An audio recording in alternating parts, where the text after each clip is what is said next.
আচ্ছা, জব ওয়ানের জন্য আপনাদের যদি কোনো কাজ না পারেন, রিল্যাক্সে জব ওয়ানে কি বলে হাডুডু খেলবেন।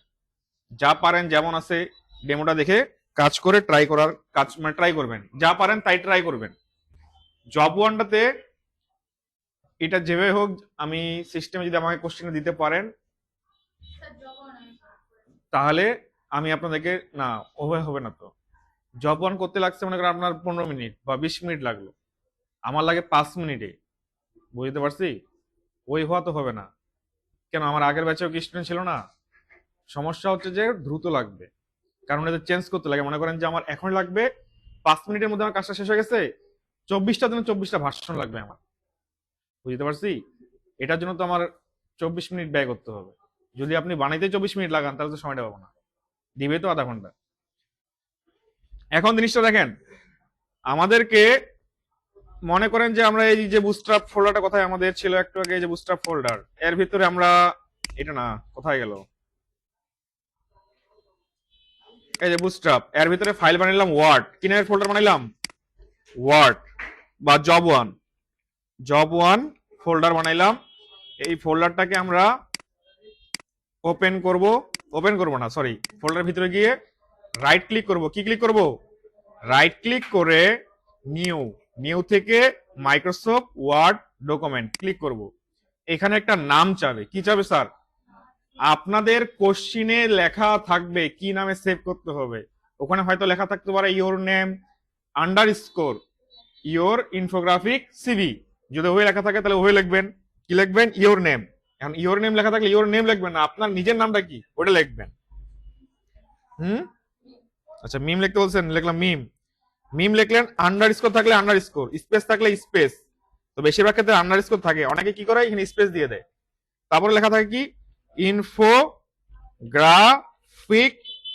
সিভি। সিভিটা থাকে কিন্তু বড় হাতে অলওয়েজ। নিছেন? আপনার ফাইলটা তৈরি হয়ে গেছে, এই যে দেখেন, তাই না? এইটা হচ্ছে ফার্স্ট স্টেপ। এইটাতে এসো জাজ করে নেই কে কাজটা পারছে কে পারেনি। কেউ ফুল কাজটা করছে কিন্তু ফাইলের নাম চেঞ্জ করেনি, ফাইলের নামটাই দেখবে প্রথমে। বুঝতে পারছি? কিন্তু এটাতে মার্কিং করে কোনো পাস ফেল দেয় না, যে দেখে যে পারছে এটা দিকে শেষ, মানে এই যে ভিউ করে দেখবে, আচ্ছা করছেন ঠিক আছে। কিন্তু তারপরে দেখে যে মানে একটা ইয়া চলে আসে, আইডিয়া, যে নামটাই চেঞ্জ করতে পারে না। বেসিক জিনিস যেহেতু একটা আর কি মিসকনসেপশন চলে আসে।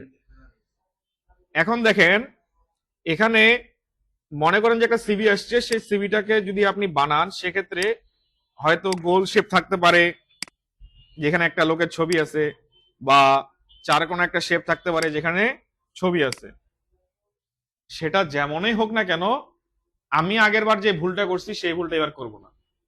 আমি কি করছি, শেপে ছবি থাকতে হবে, এখন শেপে ছবি অ্যাড করে দিছি, কারণ আমি জানি আমার ওই ব্যাচে অনেকে ছবি শেপে অ্যাড করতে পারবে না। সাপোজ জুলিয়া যেমন ওয়ার্ডের ক্লাস আমার করেনি, এখন সে তো চেঞ্জ করতে পারবে না, পারবেন? এমন তো অবস্থা আমি কি করছি, শেপে ছবি অ্যাড করে দিছি, বাকি একটা বান্দা ছবিটা চেঞ্জ করতে পারে না, আজব ব্যাপার। হ্যাঁ, ওই ছবিও দিছে, ওই ফুটাও দিয়ে দিছে, স্যার বলছে কি ব্যাপার সবারই 14 কেন? মাথায় নষ্ট। আর আমিও খেয়াল করিনি, কোশ্চিনে লেখা ছিল পেজ থেকে আর কি, সিরিয়ালে পেজ নাম্বার ছিল 14 নাম্বার পেজে ছিল স্যাম্পলটা, স্যাম্পলে যেটা যা যা ছিল প্রত্যেকটা কোণে উঠাই দিছি, পেজ নাম্বার হচ্ছে 14। হ্যাঁ, এখন আমি স্যার কোশ্চেন ছিল তো এই জন্য দিয়ে দিছি। বলছে আচ্ছা, তাহলে এটা রাইট করে দিতে পারবেন? হ্যাঁ পারবো স্যার, রাইটে করে দিলাম। তো সমস্যাটা হচ্ছে শেপে ছবি চেঞ্জ করতে জানতে হবে। আমি এবার শেপ দিব, ছবি দিব না। কি দিব না? ছবি দিব না অ্যাড করে। তো মনে করেন যে গোল শেপ আসে, এই গোল শেপের ভিতরে আপনাকে টেরা বেকা যেমনই হোক না কেন, শুধু টার্গেট থাকবে কি একটা ছবি অ্যাড করা। ছবিটাকে ক্লিক করবেন, একটা করছি, রাইট ক্লিক করে ফরম্যাট শেপ, সবার লাস্টেরটা ক্লিক করলাম, করার পরে ফিল, লাইনার ফিল আসবে। এখানে আসার পর পিকচার ও টেক্সচার, তারপরে ক্লিক করব স্যার কোথায়, ইনসার্টে। যদি আপনার পিসিতে ডাউনলোড করা ছবি থাকে তাহলে ফ্রম এ ফাইল, মানে আপনার কম্পিউটার থেকে আপনি ইউজ করতে পারবেন। যদি আপনার নেট থাকে তাহলে অনলাইন পিকচার। আর যদি ইয়া নেটেও নাই, পিসিতেও নাই, সেক্ষেত্রে আইকন ব্যবহার করতে বলে অনেক ক্ষেত্রে, যেমন বেশিরভাগ ক্ষেত্রে টেকনিক্যালি নেট দেয় না, তখন তারা কি ইউজ করে, আইকন ইউজ করে। তো আমাদের নেট থাকবে, সেক্ষেত্রে আমরা কি করব, অনলাইন পিকচারে আসব। আসার পরে যদি আপনি মহিলা হন তাহলে আপনি কি লিখবেন, ওমেন লিখে সার্চ মারবেন কি হেডশট। যদি ম্যান হন তাহলে ম্যান লিখে কি সার্চ মারবেন হেডশট। ঠিক আছে, তো নেটটা যেমন স্পিড থাকবে তেমন স্পিডে আমাদের লোড নেবে। আমাদের নেটটা খুবই ফাস্ট, সেজন্য কি নিচ্ছে, ফাস্ট লোড নিচ্ছে, তাই না?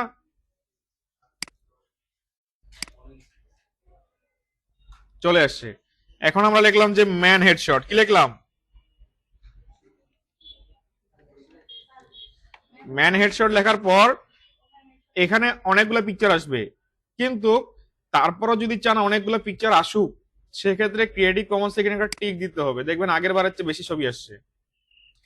এখন এখানে ছবি শেপের ভিতরে ছবি নেওয়ার ক্ষেত্রে, এই যে শেপের ভিতরে ছবি নেওয়ার ক্ষেত্রে সেটা গোল হোক চারকোনা হোক, অলওয়েজ খেয়াল রাখবেন যে মাথার উপরে যার ফাঁকা আছে সেটাকে নেওয়া বেস্ট হবে। যেমন এটাকে যদি নেন অনেক সমস্যা আছে, যেমন এটা ফাঁকা বেশি না, আমি এটাকে সিলেক্ট করলাম, এটা পারফেক্টলি ব্লেন্ড হয়ে যাবে, মানে বেশি কাজ করতে হবে না।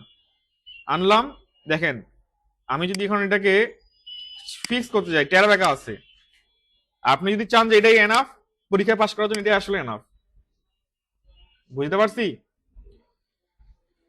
আর যদি চান যে স্যার না আমি একবার সুন্দর করে ফিক্স করব আমার সিভি চাকরির ক্ষেত্রে, সেক্ষেত্রে আমি এটা শেখাইতে পারি, সেটা হচ্ছে যে ক্লিক করে, এটা পরীক্ষার জন্য শেখাচ্ছি না, আপনার নিজের সিভি যদি লাগে কখনো নিজে যদি বানান সেক্ষেত্রে পিকচারটা ঠিক করা লাগবে, তাই না? পিকচার ফরম্যাট নতুন একটা আসছে, দেখেন যখন আমি ক্লিক করিনি তখন কিন্তু আসেনি, এটা শেপ প্লাস আবার কি পিকচার, দুইটা জিনিস কম্বাইন হয়ে আছে। ক্লিক করলাম, দেখেন দুইটা ট্যাব আসছে নতুন, শেপ ফরম্যাট, পিকচার ফরম্যাট। আমি পিকচার ফরম্যাটে ক্লিক করে এখানে আসবো কোথায়, ক্রপে আসবো। আসার পরে ক্লিক করব, এখানে দেখেন ক্রপ কি আছে, ক্রপ এখানে আসবো। এখানে যদি ভালো করে দেখেন এখানে জিনিস আসবে দুইটা স্যার, কয়টা, দুইটা। একটা হচ্ছে বাহিরে মানে ভিতরে পিছনে গোলগুলো দেখা হবে, যে একটা গোল, দুইটা গোল, তিনটা গোল, চারটা গোল, পাঁচটা গোল, ছয়টা গোল, সাতটা গোল, দেখা পাইছেন? আর উপর পাশে দেখেন এখানে একটা এই যে এল এল এল টাইপ শেপ, তারপর এখানে একটা আই টাইপ শেপ, তাই না? এখানেও এল টাইপ, এখানেও লাইন টাইপ, এখানেও এল, এখানেও লাইন, এখানেও কি এল। এই এল গুলা বা লাইন গুলাকে ধরা যাবে না, যদি কাটেন তাহলে ছবিটা ছোট হবে, মানে ক্রপ হবে। আমরা ক্রপ করতে যাচ্ছি না, আমরা ভিতরের ছবিটাকে অ্যাডজাস্ট করতে যাচ্ছি, তাহলে বল গুলাকে ধরতে হবে, পিছনে যে গোল গুলো আছে, এই দেখেন টান দিছি, অ্যাডজাস্ট করছি, আমাকে যেমন লাগবে আমি এমন অ্যাডজাস্ট করে দেখেন ছবিটা কি করলাম, বাইরে ক্লিক করলে অ্যাডজাস্ট হয়ে গেল। ক্রপ করিনি কিন্তু, ওখানে অপশন ছিল ক্রপ একটা, আর একটা ছিল ছবিটাকে অ্যাডজাস্ট করা, আমি ছবিটাকে অ্যাডজাস্ট করলাম। বুঝতে পারছি? আচ্ছা, এখন মনে করেন যে আপনার এই যে ভিতরে যে একটা রাউন্ড আছে মানে বাইরে, এই রাউন্ডটাকে চাচ্ছেন বড় করতে বা মোটা করতে, শেপ ফরম্যাট থেকে আসবেন, শেপ ফিলে আসবেন, উইথ থেকে এই যে মোটা নেন, কালার চেঞ্জ করতে যাচ্ছেন এই শেপ আউটলাইন থেকে কালার চেঞ্জ করেন, যে কালারটা লাগবে সেই কালারটা নিতে পারবেন। ঠিক আছে? না এটা এগুলা দেওয়া থাকবে না, এগুলা স্যাম্পলে দেওয়া থাকে, কিন্তু আপনার ডিজাইন সেন্স অনুযায়ী আপনি কালার নেবেন, আপনি কালারও নিতে পারেন, সমস্যা নেই। অথবা আপনি মনে করেন যে সাদা নিলেন, সাদা নিয়ে দেখা যাবে না, কিন্তু এই ক্ষেত্রে আপনি এই যে আউটলাইন বা সফট এগুলো ব্যবহার করতে পারেন, কিন্তু কমপ্লেক্স হয়ে যায়, এগুলো আমি পারবো, এগুলো আপনারা পারবেন না। ঠিক আছে? এগুলা করলে না, স্যাম্পলে দেওয়া থাকে, স্যাম্পলে থাকবে, কোশ্চেনে লিখে দেওয়া থাকবে না যেটা আমাকে লাগবে। যেমন দেখেন এটা ব্লেন্ড হয়ে গেলে সুন্দর লাগছে, দেখা পাইছেন? তো চার কোণার শেপে কি এটাতেও ছবি অ্যাড করার সেম প্রসেস, এটাতেও কি সেম প্রসেস, কিন্তু এবার আমি চাচ্ছি ধরেন যে আমার লেখার লাগবে, একটা শেপ লাগছে, মনে করেন যে এখানে একটা শেপ লাগবে আমার, এই শেপটাকে আমি বড় করলাম। এখন এই শেপটা, এই শেপটার ভিতরে কি করতে হবে, আমাকে লিখতে হবে।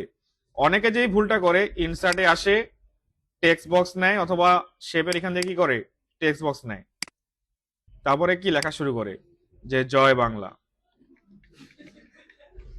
ঠিক আছে, সমস্যা হচ্ছে যখন আপনি টেক্সট বক্স নেবেন স্যার, তখন দেখেন আপনার টেক্সট বক্সের কি থাকে, আউটলাইন থাকে, কি থাকে, আর ফিল থাকে ভিতরে।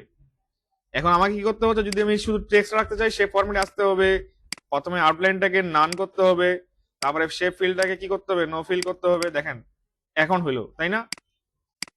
যেখানে রাখবো সেখানে কি রাখা যাচ্ছে। কিন্তু স্যার আপনার শেপটাই তো আউট টেক্সট বক্স, আপনি যদি রাইট করেন শেপের, শেপটাকে ক্লিক করেন একটা, তারপরে রাইট ক্লিক করে যদি করেন, দেখেন কি আছে, অ্যাড টেক্সট। এখন আমি লেখা শুরু করেন স্যার, এখন সমস্যা হচ্ছে স্যার, অনেকে বলে যেটা স্যার আমার লেখা তো মাঝখানে দরকার নেই, আমাদের লেখা আসছে কোথায়? মাঝখানে। আমার লেখারও দরকার স্যার উপরে, কোথায় দরকার? তে আপনি লেখাটা লেখেন না, লেখার পর ইন্টার মারেন, উপরে গেছে।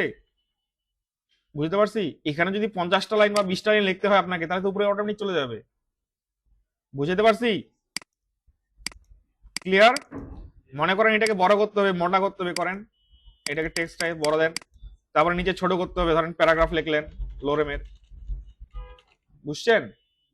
এইভাবে জিনিসটাকে করতে হবে। তারপরে দেখেন এখানে ক্লিক করে আপনার শেপের ফিল কালার পরিবর্তন করতে হতে পারে, ডিজাইন পরিবর্তন করতে হতে পারে, এগুলা করতে পারেন, বা এখান থেকে কালার নিতে পারেন, যে কালার আপনার পছন্দ লাগে সেই কালারকে নিতে পারেন। এখন পরীক্ষায় যে জিনিসটা করে আপনাকে বলবে যে সে ফিল কালার কোড দিয়ে দিবে, ওই কোডটা কোথায় বসাবেন স্যার? বসানোর অপশন আছে এখানে? নাই। আপনাকে সেক্ষেত্রে যাইতে হবে কোথায় স্যার? মোর ফিল কালার্স। এখানে এসে এই যে হেক্স, HEX, এই যে একটা কোড আছে, হ্যাশের পর 6টা ডিজিট থাকে। কটা ডিজিট থাকে স্যার? 6টা। আমি যদি এখানে 6টা FF নেই, 1 2 3, 1 2 3, মানে হলো FF মানে কি? সাদা কালার। দেখেন কি কালার হয়ে গেছে? সাদা। দেখে মনে হচ্ছে কোনো কালার নাই, কিন্তু ছবির উপরে আনেন কালার আছে। তারপরে আরেকটা কালারের নাম আমি জানি, যেগুলো আর কি বেসিক কালার, কি সেম ডিজিটের, এগুলো আর কি মুখস্থ করতে হয় না, এগুলো আইডিয়াই চলে আসে।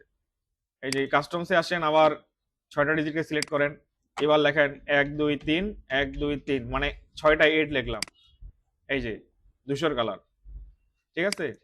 আবার আরেকটা কালার আছে, এগুলার কি ইজি কালার কি মনে রাখা, মানে সেম ডিজিটের, যেমন ধরেন যে 0 0 0 0 0 0, বেশি হয়ে গেছে মনে হয় নাকি? এই যে কালো, এগুলা হচ্ছে কালার কোড।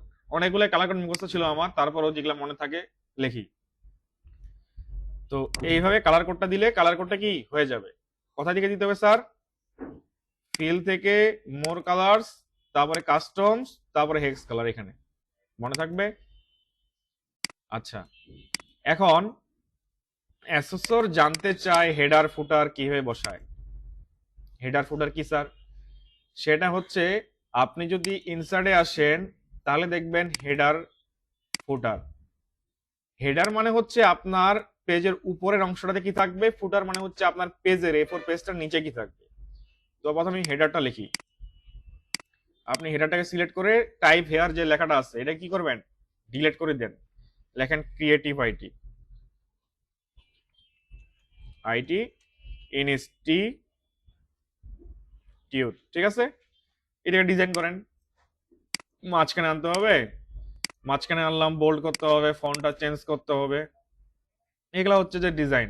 এই যে ল্যাগ করলো আবার, দেখেন সবকিছু আনতে পারেন, সবকিছু। আমি এখন এটা ডিজাইন করলাম হালকা পাতলা, হ্যাঁ, তারপর এখান থেকে এটাই রাখলাম আপাতত, এটা ভালো লাগতেছে। এই যে একটা হেডার হয়ে গেল আমার, ঠিক আছে? পরীক্ষা কোশ্চেন আপনার আলাদা আসবে। এখন জিনিসটা দেখেন, আমি যখন বডিতে ডবল ক্লিক করলাম তখন আমার হেডারের লেখাটা কি হয়ে গেল? ধূসর কালার হয়ে গেল, দেখা যাচ্ছে না। তার মানে আপনি হেডারের কাজ যখন করবেন তখন হেডারকে অ্যাক্টিভ করতে হবে, তখন বডি ডিসেবল হয়ে যাবে, মানে একটাকে অন করলে পরেরটা কি হবে? অটোমেটিক অফ হয়ে যাবে। আমি বর্তমানে আছি বডিতে, এটা বডি অংশ। এখন আমি যদি হেডারে আবার যেতে চাই, ডবল ক্লিক করেন, এবার হেডারে আসছেন, এখন বডি ডিসেবল, কিন্তু দেখতে দুইটাই সেম মনে হচ্ছে, কারণ কি? আমাদের বডিতে কোনো কন্টেন্ট নাই। আপনি বডিতে কন্টেন্ট নেন, যে হাই কন্টেন্ট নিছি, এখন আপনি হেডারে ক্লিক করেন, দেখেন হাইটা এবার কি হয়ে যাবে? সাইকেল হয়ে যাবে, দেখেন কালোটা দেখা যাচ্ছে। তার মানে হেডারকে ইনেবল করলে বডি ডিসেবল, বডিকে ইনেবল ডবল ক্লিক করে করেন, হেডার কি ডিসেবল। এখন এইটা অ্যাড করতে বলে, এটা ইজি, অ্যাড করা ইজি। দেন ফুটারকে অ্যাড করেন, ফুটারে ডবল ক্লিক করলাম, ইনেবল হয়ে গেল, বডি কি হয়ে গেল? এই যে ডিসেবল, দেখা পাইছেন? এখন আমি ইনসার্টে আসলাম, ফুটারে দেখি কি ফুটার আছে। ধরেন যে আমাদের এই ফুটারটা দরকার, type here, type here, type here, এই যে আমার ফুটার হয়ে গেল, হেডারও হয়ে গেল। এটুকুই করতে হয়, পারবেন না? তাহলে হেডার অ্যাড করলাম, ফুটার অ্যাড করলাম, দুটো শেখা হয়েছে। এখন স্যার যেটা একটু কমপ্লেক্স, সেটা হচ্ছে আপনার পরীক্ষার কোশ্চেনে বলছে আপনাকে হেডার লাগবে, আবার কি পেজ নাম্বার লাগবে, অথবা বলছে ফুটার লাগবে, পেজ নাম্বার লাগবে, কি বলছে? এখন আমি যদি ইনসার্টে আসি, দেখেন হেডার ফুটার পাশে কি লেখা আছে, পেজ নাম্বার। তো দেখেন পেজ নাম্বার জায়গায় ক্লিক করলে দেখা পাবেন দুইটা আছে, একটা হচ্ছে টপ আর একটা কি বটম। টপ মানে আমরা কি জানি উপরে, বটম মানে কি নিচে। এখন আমি যদি এখন সাপোজ টপে নেই, টপ মানে হচ্ছে হেডার, টপ মানে কি বটম মানে ফুটার। এখন দেখেন আমি নিলাম এই যে টপের বাম সাইডে এক নিলাম, কি ফুটারে নিছি নাকি? আমি আবার নিই, দাঁড়ান কোথায় যে নিলাম দেখি, খেয়াল করে নিই। ইনসার্টে আসলাম, পেজ নাম্বারে আসলাম, এই টপ, টপ থেকে দেখেন এই যে মাঝখানটা নিলাম, ক্লিক করলাম। ক্রিয়েটিভ আইডি আছে, আছে সমস্যাটা খেয়াল করছেন? মানে আপনি যদি হেডার থাকে, আপনার পূর্বের কোনো হেডার থাকে, তাহলে কি পেজ নাম্বার থাকবে না। বুঝতে পারছেন কিনা? আচ্ছা, এখন আমি আমার জিনিসটা দেখাই। আমার কি ছিল, ক্রিয়েটিভ আইডি ছিল, সবাই দেখেন ভালো করে দেখেন, কি ছিল, ক্রিয়েটিভ আইডি ছিল। আমি চাচ্ছি এটাকে পেজ নাম্বারটা দিব, মানে হেডারও থাকবে আমার যেটা আছে, পেজ নাম্বারটা অ্যাড করব। তো সাপোজ দেখেন আমি যদি পেজ নাম্বারে আসি, টপ থেকে আমি যদি পেজ নাম্বার বাম পাশে ডান পাশে চাই ওয়ান, ডান পাশে ওয়ান নিলাম, ক্রিয়েটিভ আইডি হারাই গেল, সমস্যা না? এখন এর সমাধান কি স্যার? আসছে তো এক, তাই না? তাহলে স্যার এর সমাধান হচ্ছে ইন্টার এই যে স্পেস দিয়ে এখানে হাত দিয়ে লেখেন এক, হয়ে গেল পেজ নাম্বার, হয়ে গেছে। কেন সাইডে যায়, সাইডে নেন আপনি, এই যে এখানে ক্রিয়েটিভ এখানে স্পেস দেন, হয়ে গেল। আর এটার কাইয়া ফন্টটা চেঞ্জ করে দিলে হয়ে গেল, একটু মাঝখানে আনেন, এই যে ঠিক আছে, এটাকে এই যে ফন্ট টন চেঞ্জ করে দেন, হয়ে গেল। হ্যাঁ, আরে দাঁড়াও, শেষ করতে দাও আমাকে, কথা বল দিও না এখন। আমি এখান থেকে যে কোনো একটা ফন্ট নিলাম, এরিয়াল নিলাম, দিলাম ওয়ান, লিখছি। এখানে আমাদের ডিজাইন নেওয়া ছিল, এই ডিজাইনটা পাচ্ছে অটোমেটিক। এটা আমি এখানে পেজ নাম্বারটা দিয়ে দিলাম, ঠিক আছে। এখন দেখেন আমি যদি নিচে আরেকটা পেজ তৈরি করি, নিচে কি এই যে বডিতে ইনেবল করলাম, আমি চলে আসলাম এদিকে, কয়েকটা পেজ নিলাম, দেখেন স্যার হেডারও শো করছে, পেজ নাম্বার দ্বিতীয় পেজে কিসো করে এক, তৃতীয় পেজও কিসো করে এক, দুই নাম্বার পেজও এক, প্রথম নাম্বার পেজও এক। কয়টা পেজ আছে? দুইটা পেজ আসছে, আমি আরেকটা নিই। এই যে পেজ করা চারটা পেজ, চারটা পেজে কি আসছে এক। তাহলে স্যার এইভাবে যে নিব, এভাবে আমাদের কাজ করবে না, এভাবে কি আমাদের কাজ করবে না। এর সমাধান কি তাহলে স্যার? যদি বলে আপনাকে টপ বারে আপনার হেডার থাকতে হবে, পেজ নাম্বার থাকতে হবে, তাহলে আপনি হেডার নিবেন না, ডিরেক্ট ডিলেট। কি করবেন? হেডার নিবেন না। আপনি কি করবেন? টপ বারে পেজ নাম্বার চাইছে, তাহলে টপ এই যে পেজ নাম্বারে আসেন, টপ নেন। পেজ নাম্বারটা কোন বসে চাইছে, রাইট না লেফট, কোশ্চেনে পড়েন। কোশ্চেনে যদি চাই রাইট সাইডে, তাহলে নিয়ে নেন, পেজ নাম্বার আসছে। এটা আমরা যদি লিখে করি তাইলে হবে না। এখন স্যার আপনার দরকার কি, আবার হেডার দরকার, তাহলে আপনি আবার কি করেন, সামনে আসেন। সামনে তো আসতে পারবেন না, তাহলে কি করবেন স্যার? আপনি এ লাইনটাকে করে দেন লেফট, কিন্তু আমাদের চাইছে তো নাম্বারটা কোথায়, রাইটে, রাইটে চাক। আপনি কি করবেন, একটা স্পেস দিবেন, দিয়ে এই স্পেসের সামনে আসবেন। এখন আমরা কন্টেন্টটা কি, ক্রিয়েটিভ আইডি না, লেখেন ক্রিয়েটিভ আইটি, লিখছেন, লেখেন ইনস্টিটিউট। এখন দেখেন স্যার এই লেখাটা মাঝখানে দরকার আপনার, বা মাঝখানে নিয়ে আসেন, আইডিয়া করে, চোখের আইডিয়া করে কি মাঝখানে আনলাম, আনছি। এই একটাকে একটু আলাদা করেন। এখন মনে করেন এটা বোল্ড করা দরকার, বা ফন্ট চেঞ্জ করা দরকার, যেই ফন্ট বলবে পরীক্ষা ওই ফন্ট দিবেন, ঠিক আছে। এইটুকে দিবেন, নাম্বারটাকে দিবেন না, কাকে দিবেন না, নাম্বারটাকে দিবেন। এটা বড় করেন, ছোট করেন। এখন দেখেন স্যার লেখাটা দরকার কোথায়, মাঝখানে, তো মাঝখানে আনেন। আরো যদি বড় করতে বলে বড় করবেন, কোশ্চেনে দেওয়া থাকে সাইজ 24 চাই অলওয়েজ মনে হয়। এখন দেখেন মাঝখানে কিন্তু নাই, মাঝখানে আনছি। এখন আপনি এই পাশে স্পেস দিয়ে একটাকে সরাই নেন। একটা নির্দিষ্ট টাইম পরে যখন নিচে চলে আসবে, তার মানে বুঝবেন কি অর সীমানা শেষ, তাহলে একটা স্পেস কেটে দিবেন, চলে আসছে। তাহলে স্যার এর আগে তো ওইটাই করছিলাম, কিন্তু আমরা যেবার কিনেছি পেজ নাম্বার হেডার নিছি, তাই না? আমি যদি এবার ইন্টার মারি, নিচে আসি, দেখেন স্যার অটোমেটিক পেজ নাম্বার কি হয়েছে 2। আমি আবার ইন্টার মারলাম, দেখেন পেজ নাম্বার কত। মজাটা বুঝে পাইছেন? আপনার হেডার চেঞ্জ হচ্ছে না, কিন্তু কি পেজ নাম্বার চেঞ্জ হচ্ছে। ঠিক সেম ভাবে জিনিসটা যদি ফুটারে চাই, পারবেন না। তাহলে কি করবেন? তাহলে ফুটার নেওয়ার দরকার নেই, আপনি কি করবেন, পেজ নাম্বার বটম নিবেন, কি নিবেন, লেআউট থেকে, সরি ইনসার্ট থেকে ফুটার, ফুটার থেকে কি করবেন, পেজ নাম্বার নিবেন বটম। তাহলে কি হলো, ফুটারে যেভাবে আপনি কাজ করতে চান ওইভাবে নিবেন, খালি দেখবেন যে রাইটে চাইছে না লেফটে না সেন্টারে, নাম্বারটা কোন সাইডে চাইছে। যদি না চায় এসএসআর ভাইভাতে আপনাকে বলতে পারে যে আমাকে এই লেখাটা মাঝখানে করে দেন, এই লেখাটা সেন্টারে করে দেন, অথবা আমাকে এইখানে শো করান হচ্ছে ওয়াটারমার্ক, কি বলে ওয়াটারমার্ক, এই জিনিসটা চাই। ওয়াটারমার্ক কোথায় দিয়ে করবেন স্যার? ওয়াটারমার্ক করবেন হচ্ছে ডিজাইন থেকে। কোথায় দিয়ে করবেন? ডিজাইনে আসবেন, ওয়াটারমার্ক এখান থেকে নিবেন একটা, যে কোনো একটা নিবেন। তো আমি নিলাম মনে করেন যে কনফিডেন্সিয়াল, ক্লিক করলাম, আসছে। আপনি কিন্তু ডিরেক্ট লিখতে পারবেন না, কনফিডেন্সিয়াল লিখেন, দেন আপনাকে বললো যে আপনার নাম লিখবেন এখানে বা মোবাইল নাম্বারটা। আপনি কি করবেন? ওয়াটারমার্কে ক্লিক করবেন, তারপরে কাস্টম ওয়াটারমার্ক এখানে এসে লিখবেন যে, ধরেন লিখলেন মিম ডিম, লেখার পর অ্যাপ্লাই দিলেন, ওকে দিলেন বা ক্লোজ, দেখেন হয়ে গেছে। কাইন্ড অফ জলসাফ, হ্যাঁ বুঝতে পারছি। এইটুক পারবেন?